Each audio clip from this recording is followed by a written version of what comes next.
Welcome back to new Excel tutorial. In this video, I will guide you how you can write m square in Excel just like this.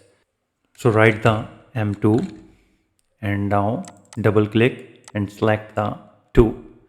And now right click and go to the format cells and here is the superscript. Click on that and click OK, and that's all. So if you want to write the number squares, so how you can do that?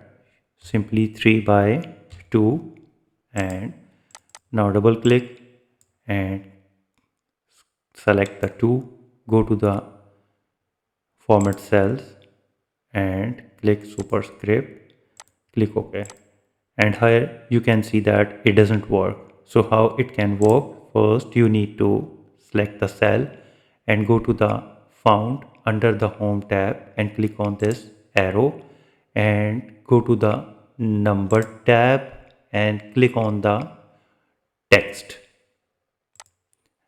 and change the formatting of the cell to the text.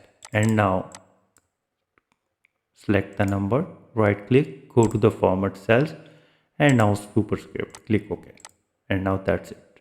So in this way you can easily write m square in Excel. If you think this video is helpful, please support my channel. Thanks for watching.